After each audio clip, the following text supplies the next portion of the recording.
많이 나왔어요. 손님은 없는 편이에요. 정말로.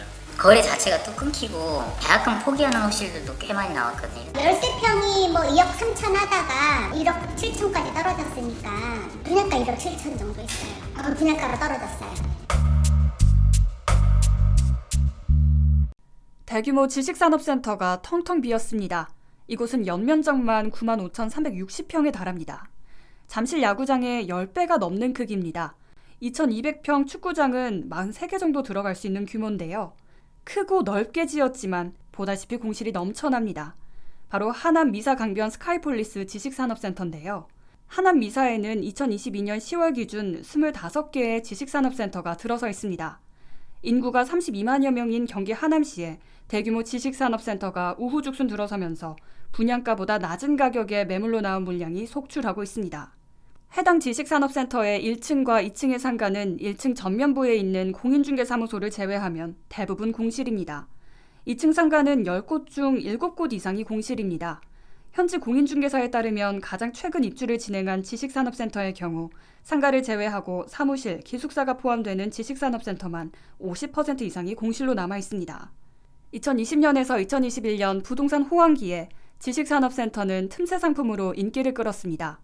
최대 80%까지 대출이 가능하고 취득세와 재산세 등 세금 감면 혜택이 커서 부동산 상승기에 투자 광풍이 불었는데요. 전매 제한이 없다는 점도 투자 유인으로 작용했습니다. 하지만 하남미사의 지식산업센터의 경우 분양가보다 저렴한 속칭 마이너스 프리미엄으로 불리는 마피 매물이 쏟아지고 있습니다. 지난해 12월 입주를 마친 현대클러스터 3차 지식산업센터 전용 18평의 분양가는 2억 3,700만 원이었습니다. 현재 이곳의 호가는 2억 원입니다. 분양가보다 4천만 원가량 낮은 가격의 마피 매물인데요. 현지 부동산에서는 마이너스 2,500만 원, 마이너스 3,500만 원의 금액이 걸린 매물 광고를 쉽게 찾아볼 수 있습니다. 바로 옆에 있는 미사강변 스카이폴리스 지식산업센터도 전용 23평 물건이 분양 가격인 3억 5천만 원에 그대로 나왔습니다. 조금 많이 나왔어요. 손님은 없는 편이에요. 정말로. 거래 자체가 또 끊기고 계약금 포기하는 호실들도 꽤 많이 나왔거든요. 현대 3차 같은 경우는. 미사에서 지금 가장 최근에 입주를 하는데 인근에 있는 지식산업센터들도 사정은 비슷합니다. 입주 시기가 3년이 지난 곳이지만 당시의 분양 가격만큼 시세가 떨어졌습니다. 2019년에 입주를 한 현대지식산업센터 한강미사 1차는 전용 13평 물건이 분양 가격인 1억 7천만 원에 나왔습니다. 2019년 당시 분양가와 비슷한 가격의 매물입니다. 열세 평이 뭐 2억 3천 하다가 1억 7천까지 떨어졌으니까 분양가 1억 7천 정도 있어요. 분양가로 떨어졌어요. 떨어졌다고 해야 되겠죠? 매매 시세는 거의 그 정도 수준, 원 분양가 정도 수준이라고 보면 될 것 같아요. 하남 미사지구 지식산업센터의 마피 매물이 증가하는 이유는 최근의 주택시장 상황과 다를 바 없습니다. 현지 공인중개사무소 관계자들은 부동산 침체기에다 금리 인상 여파로 대출이자 부담이 증가하면서 지식산업센터 분양시장 상황이 악화하고 거래량이 급격히 감소했다고 말합니다. 초기 투자비가 적게 들어가기 때문에 투자자들도 쉽게 매입하죠. 입주 시기 되니까 금리가 2.8에서 3.1% 했어요. 지금 현재는 6% 전후, 심한 경우는 7%대거든요.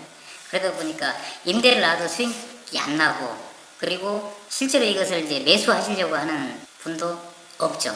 서울 외곽 지역을 중심으로 지식산업센터가 과잉 공급된 점도 원인으로 꼽힙니다.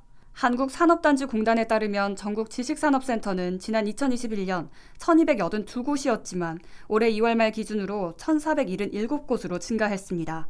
이 가운데 서울이 387곳, 경기 676곳, 인천이 82곳으로 서울을 포함한 수도권이 전체의 77%를 차지합니다.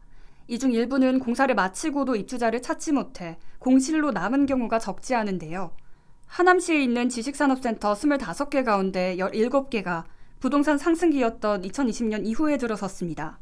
전문가들은 고금리 기조가 이어지면서 지식산업센터와 같은 투자용 부동산 상품에 대한 수요가 줄었다고 입을 모았습니다. 특히 부동산 상승기에 서울 외곽 지역을 중심으로 지식산업센터가 과잉 공급됐고 수요가 없다 보니 가격이 하락하고 매물이 증가하고 있다는 겁니다.